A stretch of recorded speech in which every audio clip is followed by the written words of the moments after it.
Hello, James Corbett here, CorbettReport.com, reporting to you from the socially close streets of Western Japan.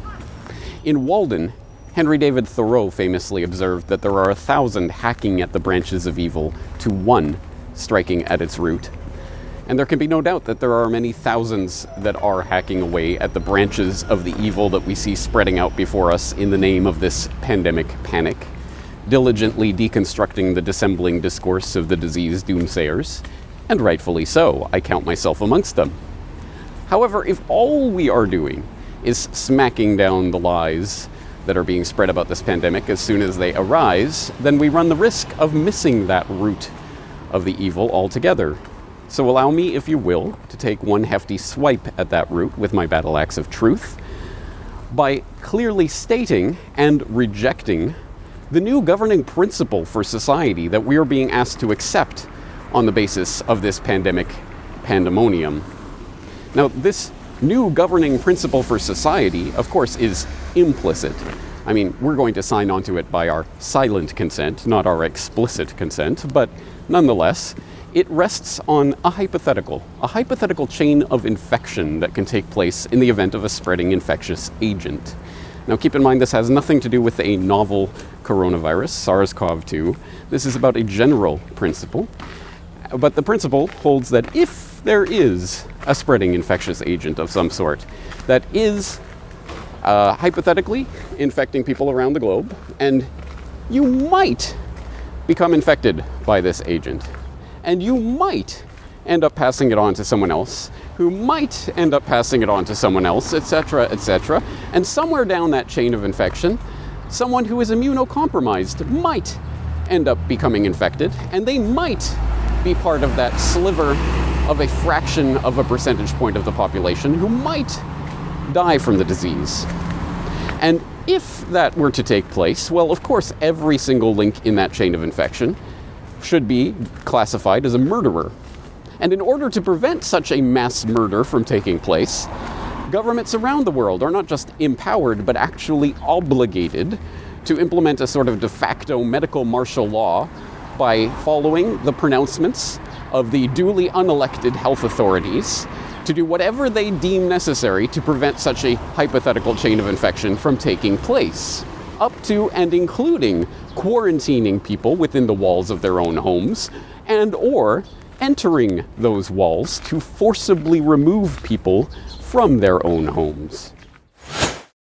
And at the moment, in most parts of the world, due to lockdown, most of the transmission that's actually happening in many countries now is happening in the household, at family level.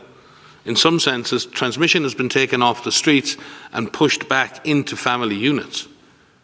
Now we need to go and look in families to find those people who may be sick and remove them and isolate them in a safe and dignified manner. We are being asked to accept this abrogation of our most precious freedoms, including our freedom to travel, our freedom of association and assembly, our freedom from arbitrary detention within the walls of our own home, our freedom of privacy in transaction and interaction, and other hard-fought freedoms that were purchased at the price of our forefathers' blood, on the basis of a novel coronavirus that is presenting a novel existential threat to humanity that has never before existed. But that, of course, is a lie, because every single flu season for your entire life, there have been just such hypothetical chains of infection that have taken place. And I have no doubt, let's put it on the table, I have no doubt that there is someone listening to my words right now who has been involved in some chain of infection that has ended up in some immunocompromised person dying. Never before has that person had to think of themselves as a murderer, let alone lock themselves within the confines of their own home to prevent such a murder from ever taking place again. But that is what we are being asked to accept right now. And I want this out on the table, because if we do not clearly articulate this principle that we are being asked to accept, then by our silence we will consent to it. We will tacitly, implicitly consent to what is taking place right now, and I want to clearly state it and clearly reject it.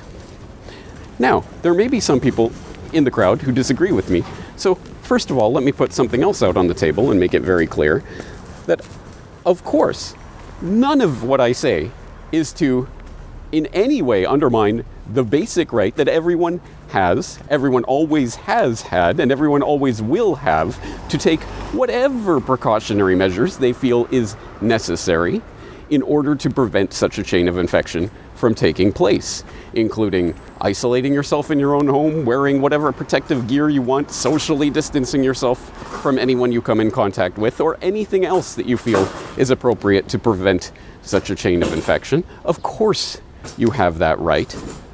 But that negative right is now being flipped on its head into a positive obligation on everyone in society to stop all productive human activity, to lock everyone up in their homes, and to treat them as prisoners, tracking and surveilling everything that they do and everyone that they come in contact with on the basis of a hypothetical chain of infection that could take place. And I want that out on the table. If you agree with that principle and you think that is a good thing, then clearly state it. State it to my face. Oh wait, you can't, because you are a prisoner within the walls of your own home and you are not allowed into Japan, but you probably think that's a good thing. But at least say it to my digital face. Clearly state that you agree with the abridgment of our most basic freedoms on the basis of this hypothetical chain of infection.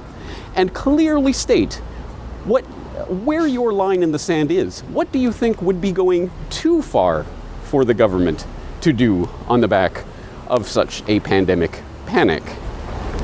Biometric ID, tracing and tracking every movement of every citizen at all times for the rest of their lives? Or the ability to march into people's homes to check for potential infections and forcibly vaccinate them if need be? Or any other number of measures that are now coming into view as a result of this panic? Where is your line in the sand? Clearly state it so that when that line is crossed, people will see that you are a hypocrite for cheering it on. Unless there is no line in the sand, and you think that governments are justified in doing anything that any presumed health authority says in the light of a pandemic situation. But at least state it openly and on the record. Don't hide behind vague, fluffy, woolly language. Tell us what you, specifically, not the agents of the state to whom you outsource your violence, but you would do in order to prevent people from living their lives in the event of a pandemic. There's a lot to think about here, and I hope you will do so, and join me in clearly rejecting this principle that we are being asked to accept right now. And if you do so, I think we will be getting a lot closer to striking at the root of this evil. James Corbett, CorbettReport.com.